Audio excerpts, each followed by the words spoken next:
जय मसीह की। मसीह यस्सु में आप सबकी सलामती हो। उम्मीद करती हूँ आप सब खुदा में खुशहाल शादमान होंगे। आमीन।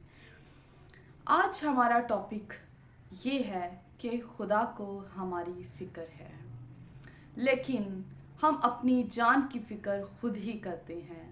हम अपनी फ़िक्रों में इतना डूब जाते हैं, हर वक्त सोचते रहते हैं, परेशान रहते हैं, रात को नींद नहीं आती, फ़िक्रमंद रहते हैं, सुबह जल्दी उठ जाते हैं, काम की टेंशन, हर चीज़ की टेंशन्स को अपने सर पर सवार किया होता है। लेकिन मेरे अजीज़ों, मैं आपको बताना चाहती हूँ कि आपके फ़िक्रमंद होने से कुछ नहीं होगा। अगर आप फ़िक्रमंद होंगे तो आप डिप्रेशन का शिकार हो जाएंगे, वक्त से पहले आप बूढ़े हो जाएंगे, वक्त से पहले आपकी एज ज़्यादा लगने लग जाएगी, वक्त से पहले आपको ऐसी बीमारियां लग जाएंगी जिसके लिए अभी आप तैयार भी नहीं। खुदा को हमारी फ़िक्र है, अपनी फ़िक्र उस पे डाल दें। आइए कलाम में से देखते हैं। पहला पतरस उसका 5 बाब और 7 आयत में लिखा है, और अपनी सारी फ़िक्र उस पर डाल दो क्योंकि उसको तुम्हारी फ़िक्र है। हालेलुया, आमीन।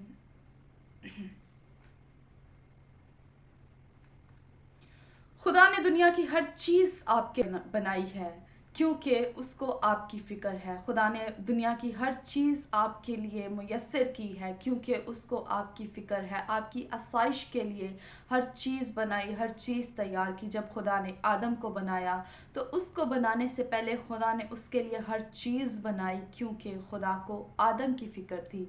लेकिन जब खुदा ने आदम को बना लिया, देखा कि वो अकेला है, सब नर और नारी मौजूद है लेकिन आदम के लिए कोई नारी मौजूद नहीं, तो खुदा ने उसके लिए हवा को तैयार किया क्योंकि खुदा को आदम की फ़िक्र थी। इसी तरह मेरे अजीज़ों, खुदा को आपकी भी फ़िक्र है, लेकिन आप अपनी जान की फ़िक्र खुद ही करते हैं। अक्सर ऐसे होता है कि आप थक जाते हैं अपनी परेशानियों से। आप सोचते हैं कि हमें जवाब नहीं मिल रहा। आप खुदा को मानते तो हैं लेकिन उस पर भरोसा नहीं करते, उस पर यकीन नहीं करते। लेकिन मैं आपको बताना चाहती हूँ कि मेरा खुदा हर वक्त आपके लिए मुयस्सर रहता है। वो किसी न किसी शख्स की सूरत में आपके लिए मदद फराहम करता है, लेकिन ज़रूरत है कि आपको समझदारी से उसकी मदद को एक्सेप्ट करें। ये जानें कि ये मदद खुदा की तरफ से है क्योंकि उसको आपकी फ़िक्र है और वो आपके लिए हर वक्त फ़िक्रमंद रहता है। आइए कलाम में से देखते हैं। मत्ती 6 बाब उसकी 25 से 34 आयत। इसलिए मैं तुमसे कहता हूँ कि अपनी जान की फ़िक्र न करना कि हम क्या खाएंगे या क्या पिएंगे, और ना अपने बदन की कि क्या पहनेंगे। या क्या जान खुराक से और बदन पोशाक से बढ़कर नहीं? हवा के परिंदों को देखो, ना तो बोते हैं, ना काटते हैं, ना कोठियों में जमा करते हैं, तो भी हमारा आसमानी बाप उनको खिलाता है। क्या तुम उनसे ज़्यादा कदर नहीं रखते? तुम में ऐसा कौन है जो फिक्र करके अपनी उम्र में घड़ी भी बढ़ा सके? और पोशाक के लिए क्यों फिक्र करते हो? जंगली सोसन के दरख्तों को गौर से देखो कि वो किस तरह बढ़ते हैं। वो ना मेहनत करते हैं ना काटते हैं। तो भी मैं तुमसे कहता हूँ कि सुलेमान भी बावजूद अपनी सारी शान और शौकत के उनमें से किसी की मानन मलबस ना था। बस जब खुदा मैदान के घास को, जो आज है और कल तनूर में झोंकी जाएगी, ऐसी पोशाक पहनाता है, तो ए कम एतकाद, तुमको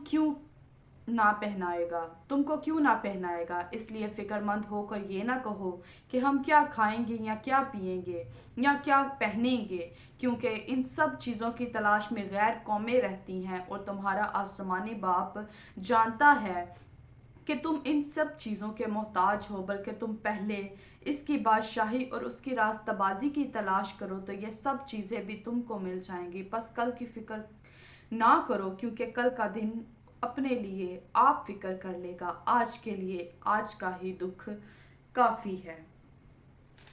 हालेलुया, आमीन। आज के लिए आज का दुख ही काफ़ी है। तुम कल की फ़िक्र ना करो, कल की फ़िक्र वो करेगा। Hallelujah, praise Jesus. खुदावंद के ज़िंदा पाक कलाम में वाज़िया तौर पर जो बातें बयान हैं, हमें उसकी बादशाही की तलाश करनी है, तो ये सब चीज़ें भी हमारे लिए मुयस्सर हो जाएंगी। लेकिन हम उसकी बादशाही से दूर भागते हैं, हम उसे मानते तो हैं लेकिन उस पर भरोसा नहीं करते।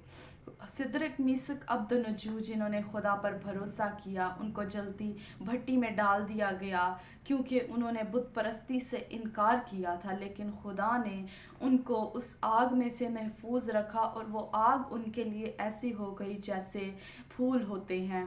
मेरे अजीज़ों, आज कल हमें ये थोड़ी बहुत गर्मी बर्दाश्त नहीं होती, लेकिन कैन यू इमेजिन, आप इमेजिन नहीं कर सकते कि वो आग कितनी ज़्यादा तपश वाली, कितनी ज़्यादा गर्म होगी। लेकिन खुदा को उनकी फ़िक्र थी, इसलिए खुदा ने अपने बंदों को महफूज रखा।